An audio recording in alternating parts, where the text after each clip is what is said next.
Hayreddin Barbarossa was a corsair and admiral, a man of indomitable will and unwavering determination, who left a profound mark on the history of Ottoman seafaring. His skill, cunning, courage, and strategic genius allowed him to rise from a simple corsair to one of the greatest naval commanders of his time. The story of Hayreddin became a symbol of the struggle for dominance at sea, leaving behind an echo of endless adventures and legends. So, my name is Semyon, and welcome to the Amazing History channel, where we tell you about the most interesting moments from the history of the ancient world and the Middle Ages. Before I continue, please don't forget to support the channel through sponsorship on YouTube or Patreon. We would also appreciate your like, subscription, and of course, a kind comment. Let's get into the topic of this episode.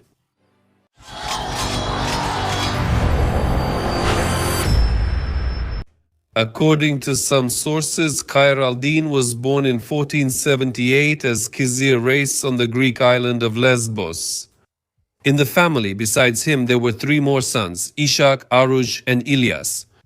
His father was a soldier of Albanian origin who helped the Turks recapture Lesbos from the Genoese in 1462. After that, he settled on the island, became a potter, and bought a ship to sell his goods along the entire Aegean coast. The end of the 15th century was a time when Christian and Islamic powers fought each other for dominance in the Mediterranean, often resorting to unscrupulous privateers to attack each other's merchant ships. Khizir spent most of his early life helping with the family business, but fate had other plans when his father's ship was captured by the Knights Hospitaller, who were still operating from their fortress on Rhodes. The Knights killed his younger brother Ilyas and captured his older brother Aruj, imprisoning him in their fortress in Bodrum. When Khizir heard the news, he was shocked. After learning Aruj's whereabouts, he sailed to Bodrum and, against all odds, managed to free his brother. That is how the legend began. This experience changed the brothers. They left their trade as merchants and turned to piracy. But they understood that without protection, you wouldn't last long in this business. Aruj went to Antalya, where Shehzade Karkut, an Ottoman prince and the governor of the city, gave him 18 galleys and tasked him with fighting the Knights of Rhodes, who were causing serious damage to Ottoman shipping and trade. Later, he gave Aruj a larger fleet of 24 galleys and ordered him to take part in the Ottoman naval expedition to Apulia in Italy. This raid was successful. Aruj bombarded coastal fortresses and captured several ships. On the way back, he learned that Karkut, who was the brother of the new Ottoman Sultan Selim I, had fled to Egypt to avoid death due to disputes over succession. This was a common practice at the time. At that time, Egypt was under the rule of the Mamluks, and the Sultan there warmly welcomed the prince. Fearing trouble because of his well-known connection with the disgraced Ottoman prince, Aruj also went to Egypt. There he met with Karkut in Cairo and managed to get an audience with the Mamluk Sultan, who gave him another ship and ordered him to raid the coast of Italy and the Mediterranean islands controlled by Christians. For some time, Aruj worked for the Mamluks, increased his fleet, and in 1503 moved to the island of Jerba off the coast of Tunisia, which he made his new base.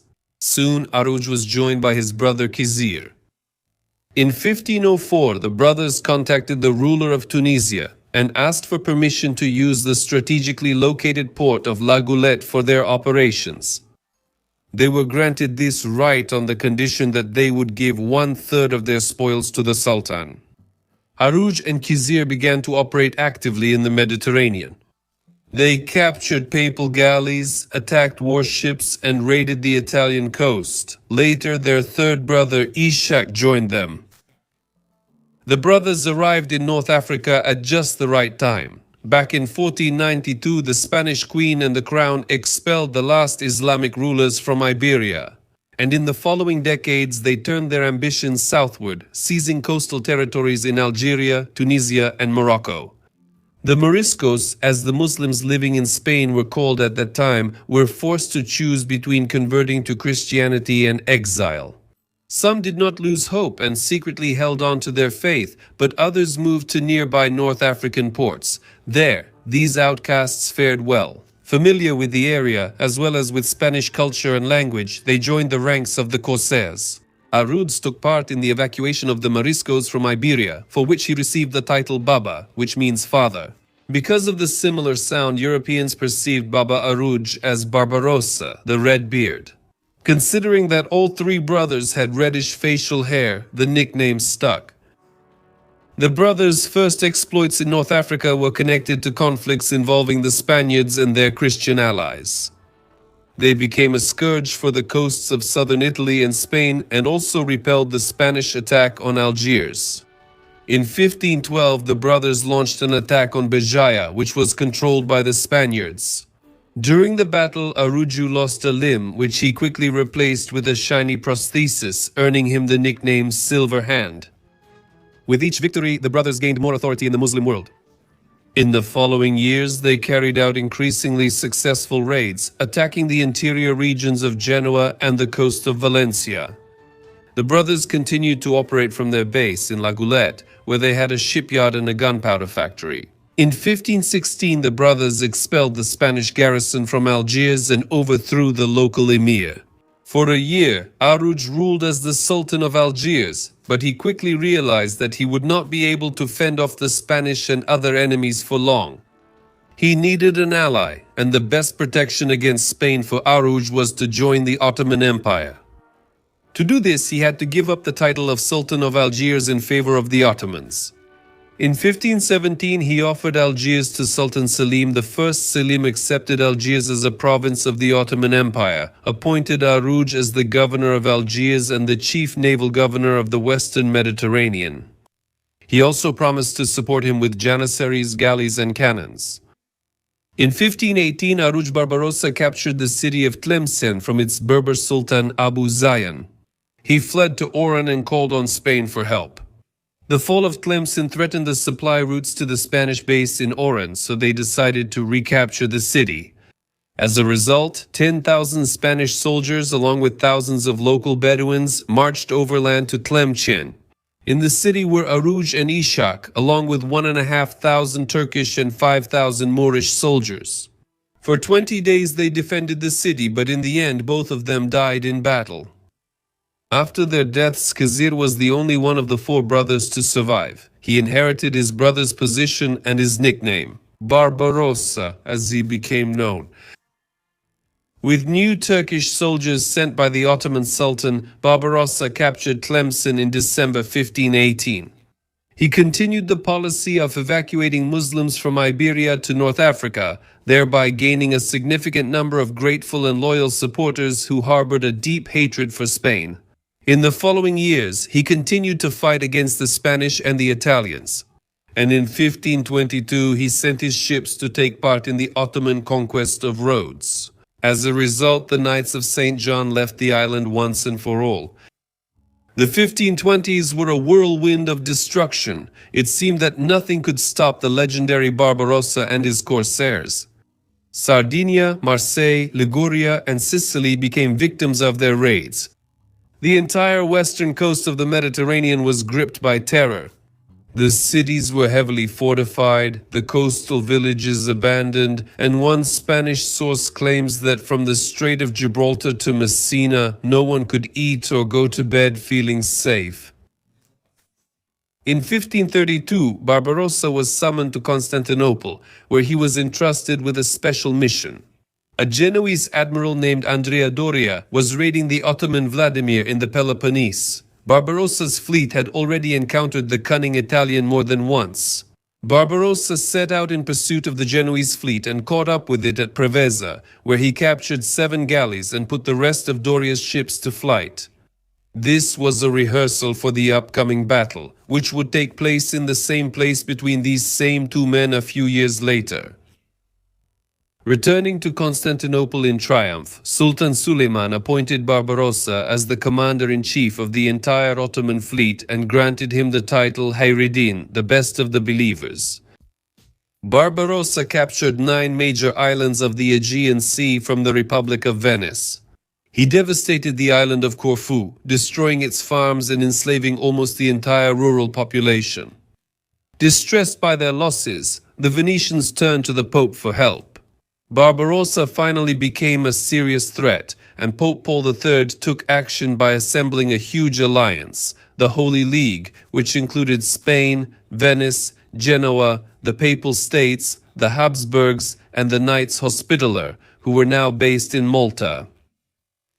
The upcoming battle would be the greatest military challenge Barbarossa had ever faced. So, in the summer of 1538, the great Christian coalition began to gather off the coast of Corfu. The Venetian and Papal fleets were the first to arrive. Eager to secure dominance along the coast in the upcoming battle, they sent an advance guard of galleys along the shore, attempting to capture the Ottoman-held fortress of Preveza. However, this mission ended in failure. The Turks repelled the attack, and they were forced to wait for the arrival of the rest of the coalition forces. On September 22, none other than Andrea Doria himself arrived at the assembly area, leading the Spanish and Genoese fleets. He took command of the entire Allied fleet, which numbered about 140 galleys and 50 sailing ships. Meanwhile, Barbarossa had about 80 galleys and 40 fustas and galiots at his disposal. It is also worth noting the Venetian flagship, the galleon, which was larger than its opponents. Meanwhile, Barbarossa was on the island of Kos in the Aegean Sea. He was fully aware that a huge army had gathered against him. Hayreddin sent his ships westward, then along the western coast of Greece and into the well-protected Bay of Preveza. One of his lieutenants suggested landing troops at Actium, on the opposite shore of the bay near Preveza, which Barbarossa initially opposed, but which later turned out to be the right decision. Since the Turks held the fortress at Actium, they could support Barbarossa's fleet with artillery fire from there, while Doria had to keep his ships away from the coast. Realizing once again the importance of controlling the coastline, the coalition made two separate attempts to capture the fortress of Preveza. Twice, on September 25 and 26, they launched attacks, but both times their attempts were repelled by the garrison forces. By this time, Doria realized that Barbarossa had secured a strong position on the coast. The Genoese admiral did not dare to attack the well-fortified Ottoman fleet head-on, but he also believed that the numerically inferior enemy would not strike at him either. Believing that time was on his side and fearing storms at the end of the season which could drive his fleet into a vulnerable position, Doria ordered his ships to sail 30 miles south and anchor at Sissola, a small island near Lefkada. The plan was to launch an attack on nearby Lepanto, forcing Barbarossa to come out of his lair. However, coordinating such a huge fleet turned out to be a logistical nightmare, and this left the ships of the Holy League scattered and unprotected. Barbarossa took advantage of this opportunity to strike. At dawn, his ships left the Bay of Preveza and, rounding the northern tip of Lefkada, rushed toward the Christian fleet. They formed a Y-shaped configuration. There, Barbarossa commanded the center from his flagship galley, while his commanders Seydi al-Ereis and Salih Salih Hereis led the flanks. Barbarossa's approach was completely unexpected for all members of the Allied Armada. The fleet of the Holy League was overcrowded and stretched out in its ranks, while the Spanish-Genoese contingent under Doria was 10 miles behind the Venetian, Sicilian, and Maltese squadrons, which were to be the first to come under attack. From his flagship, the Venetian commander sent a boat to Doria with a request for orders. Doria gave a reply, stating that he would send his ships into battle. This strengthened the Venetians' confidence, and they prepared for battle. On the afternoon of September 28, the opposing fleets clashed and the battle began. The Venetian and Maltese front lines engaged in a fierce firefight with the Ottomans, with the latter initially having the advantage since the Venetian barks, relying solely on sails, became motionless in the windless sea. Therefore, the Ottoman galleys rowed by slaves were able to outflank them. However, the Christians had a trump card. The Venetian flagship had significant firepower that the Ottomans could not match. Barbarossa's galleys attacked the massive galleon. and one of them even managed to bring down the flagship's mainmast. But when they got closer, they came under fire from all its guns. They returned fire, but again and again came under the galleon's accurate and powerful cannon fire. Meanwhile, Doria was in no hurry to fulfill his promise to join the battle. Instead, the Genoese admiral left the isolated Venetians alone and led his ships out to sea, trying to lure the Ottoman galleys into open waters, away from the fortified coast. Barbarossa didn't take the bait, realizing that he couldn't afford to get involved in a major naval battle in the open sea. The sun soon began to set, and the situation was becoming increasingly difficult for the Christian ships. The exchange of fire continued throughout the evening. The Venetian flagship continued to put up a valiant defense, repelling all attempts to board her. Realizing the futility of capturing the giant vessel, Barbarossa ordered his galleys to retreat. The Venetian galleon managed to slip back to Corfu, although no one could deny that she had put up a worthy fight. The Ottoman galleys began to chase after the retreating small Sicilian and Venetian barks. Using their greater maneuverability, they managed to board and capture several more Allied ships before nightfall. At dawn, Doria made a fateful decision. Taking advantage of the favorable wind, he withdrew from the battlefield and directed his ships north to Corfu. The envoys of the Venetian, Papal, and Maltese fleets begged him to continue the battle, but they were ignored. Sources give various reasons for his retreat. Some say that Doria was used to commanding galleys, not sailing ships, which the Holy League had placed under his command. Some say that being a loyal Genoese, he despised his Venetian allies and did not want to risk his ships to save them. Some say that he simply lost his nerve. Whatever the reason, the battle was over. Thanks to patience, resilience, and the courage to strike at the right moment, Barbarossa achieved a great victory. In the end, Hayreddin sank. 12 ships captured 36 ships and took about 3,000 prisoners. At the same time, he did not lose a single ship, although several galleys were seriously damaged by the Venetian flagship. The unprecedented success of Barbarossa secured naval dominance in the Mediterranean for the Ottoman Empire for the next 4 decades. But Sultan Suleiman still had a stubborn rival on land and at sea, the Habsburgs. During the naval Battle of Preveza, the forces of the Holy League were also active on land. They managed to capture the important city of Castelnuovo, located on the coast of modern-day Montenegro. Castelnuovo was not just a coastal outpost. At the height of its power, the Holy League intended to use it as a foothold for an invasion deep into the Ottoman Empire. However, after the Battle of Preveza, the situation changed. Charles V, Holy Roman Emperor, refused to hand the city over to the Venetians, which led to the beginning of the end for the coalition. The Holy League was falling apart. The Venetians were demanding peace with the Ottomans, and without their ships, the previous invasion plan was in jeopardy. In the winter after the victory at Preveza, Sultan Suleiman ordered Barbarossa to replenish his fleet and prepare it for an offensive in the spring of 1539.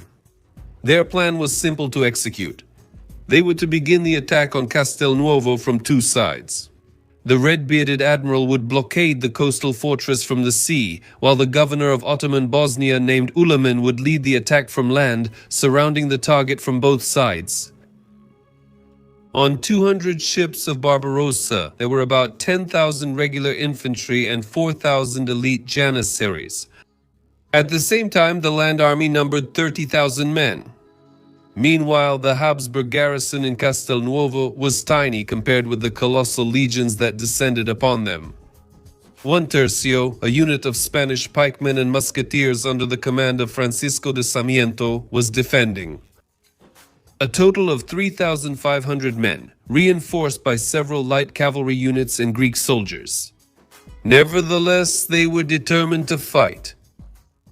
For several months before the arrival of the Ottomans, Sarmiento had been strengthening his positions, repairing the walls and bastions, and building new fortifications. He sent letters requesting help throughout all the Habsburg territories, but to no avail. Andrea Dorio refused to risk his fleet to fight Barbarossa and even advised Sarmiento to surrender. On June 12, an advance guard of 30 Ottoman galleys on Barbarossa's orders sailed into the Bay of Kotor and blockaded it.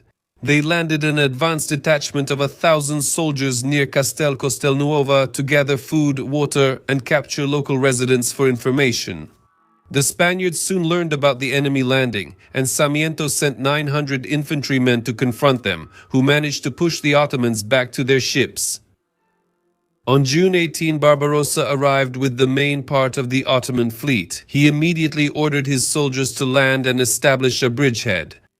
A few days later, Ottoman arrived by land. Altogether, they began digging trenches around the fortress and preparing positions for 44 heavy cannons, which had been taken off the ships. It was a slow and laborious process, which Sarmiento intended to take full advantage of. The Spanish soldiers left their fortress and made several sudden sorties to disrupt the Ottomans' construction efforts. These sorties cost the Ottomans dearly and provoked the Janissaries to launch a counter-assault on the fortress walls. However, they were taken by surprise by a detachment of 800 Spaniards who destroyed the ranks of the Janissaries. Barbarossa was furious since the Janissary Corps was his most elite unit and it was the hardest to replace. He ordered his troops to stay on the defensive around the trench until they were ready for a full assault. The defenders simply didn't have enough men to completely drive the Ottoman army from their foothold, so they retreated behind the walls and prepared for the upcoming siege. The Ottoman fortifications were ready by July 23rd, and Barbarossa was prepared to unleash the full might of his army on Castelnuovo. He sent an olive branch to Sarmiento, offering him peace and safe passage to Italy if he surrendered, and even promised a reward to his soldiers if only they laid down their arms. The defenders refused, preferring to die in the service of Charles V. And so the bombardment of Castelnuovo began. Throughout the day, cannons shelled the fortress itself, while infantry assaulted the walls. The Turks suffered heavy losses, both from the Spanish artillerymen and from so-called friendly fire, the artillery fire from their own side. With nightfall, the Ottoman troops retreated, giving the defenders time to strengthen their battered defenses. Soon after the first wave of assaults, a Spanish contingent of 600 infantrymen left the city at dawn and struck the unsuspecting Ottoman camp. Even the remaining Janissaries were overwhelmed by the sudden raid, destroying their own camp in an attempt to escape. The Spaniards came dangerously close to Barbarossa himself, who was forced to board a galley and head to a safe place away from the coast. Nevertheless, lacking enough men, the raiders were forced to retreat back to Castelnuovo before the Ottomans could recover from the shock. Until that moment, most of the defending Spaniards had been holding out in the upper citadel, which towered over the city. But by August 4, the Ottoman cannons had practically blown it to pieces. On the same day, the Turks launched a full-scale assault on this vulnerable position. The defenders fought bravely and managed to inflict even heavier losses. But in the end, they were forced to retreat to the relatively undamaged city walls, leaving Barbarossa to occupy the citadel. Fierce fighting continued the next day as well. The defenders, battered and exhausted, still made the Ottomans pay dearly for every inch of ground they captured. They valiantly defended the city, and the Turks managed to capture only a small section of the walls around the watchtower. Sarmiento sent a group of sappers to destroy that watchtower. But the fuse was lit prematurely, and the sappers blew up before reaching the tower. By August 6th, Ottoman artillery had disabled the city walls, and Sarmiento was forced to retreat inland to the fortified castle in the southern part of the city. Most of the civilians of Castelnuovo were taking shelter there, and the entrance to the castle was blocked. Under the swift onslaught of the Ottomans, there was no time left to retreat inside the castle. One of the townspeople offered Sarmiento a rope to climb up, but he refused, deciding to die with the rest of his men in the final battle. There were only 600 Spanish soldiers left, and when the Turkish army descended upon them, they fought side by side until all were either killed or taken prisoner. By the end of the day, only 200 defenders remained, half of whom were executed, and the rest were sold into slavery in Constantinople. More than 10,000 people from the Ottoman Empire were killed, although some sources claim their losses reached as high as 37,000. The victory cost Barbarossa dearly, but nevertheless it was all over. Castelnuovo passed into the hands of the Ottomans, and the influence of the Habsburgs in the eastern Mediterranean was destroyed, at least for the time being. Later, Barbarossa captured the remaining Christian outposts in the Ionian and Aegean seas. Realizing the danger posed by the Ottoman Empire, the Republic of Venice, after long discussions in the Senate, decided that peace was the best option. And so, in October 1540, Venice signed a peace treaty with Sultan Suleiman, agreeing to recognize all the territorial conquests of the Ottoman Empire in the Aegean and Ionian seas, and to pay 300,000 gold ducats. In September 1540, Charles V secretly sent a delegation to Barbarossa, offering him the position of commander of the Spanish fleet in the Mediterranean and ruler of the Spanish possessions in North Africa. However, Khayr al-Din Barbarossa refused this offer.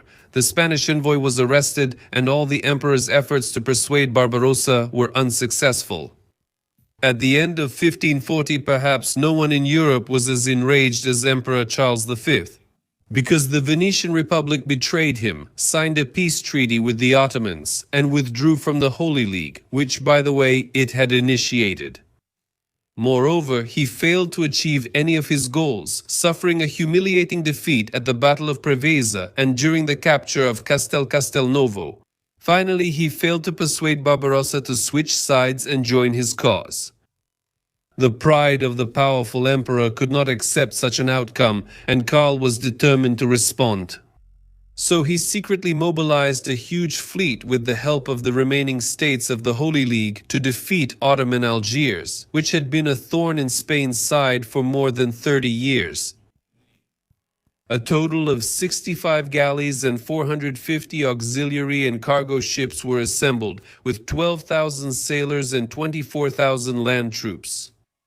However, the time of year was unsuitable for such a campaign, and Andrea Doria, who commanded the fleet, and Hernán Cortés, the conqueror of Mexico, tried to persuade the emperor, but both of them failed. Charles was determined to lead the expedition himself. On October 23, 1541, Karl landed with his army a few kilometers from the city of Algiers. Then he began preparations for the siege. However, during the night, a violent storm broke out, sinking many ships, destroying the Spanish supplies and ruining the gunpowder, making the cannons useless. Karl, hoping to save face, ordered a general attack on the city of Algiers, but the 6,000-strong Ottoman garrison held firm. Thus, due to the catastrophic weather and after long discussions with his admirals, Karl V was forced to retreat with the remnants of his fleet. In any case, the campaign lasted only 12 days and resulted in 12,000 dead, drowned, and captured, as well as the loss of 200 ships. Hayreddin Barbarossa set out with a significant fleet from Constantinople to save Algiers, but arrived after Karl had already left. Therefore, he stayed for a short time to strengthen the defenses of Algiers and then raided the Spanish and Italian coasts in response to the doomed expedition. One of the results of this campaign was the final breakup of the Holy League, and Charles V not only abandoned his plans to conquer Algiers, but also completely gave up competing with the Spaniards for control over the Western Mediterranean. Spanish influence in North Africa was no longer as significant, and this campaign marked the beginning of the final elimination of Spanish presence in North Africa. That's where the saying came from that the Mediterranean Sea became an Ottoman lake. Against this backdrop, the elderly Admiral retired in 1545, leaving his son Hassan Pasha as his successor in Algiers. Barbarossa began writing memoirs and peacefully died in his palace in Constantinople in 1546. That's the story of the legendary Barbarossa, who went from being a simple corsair to the commander of the Ottoman fleet and the ruler of Algiers. I hope you found it interesting, and I'll see you in future episodes. Bye.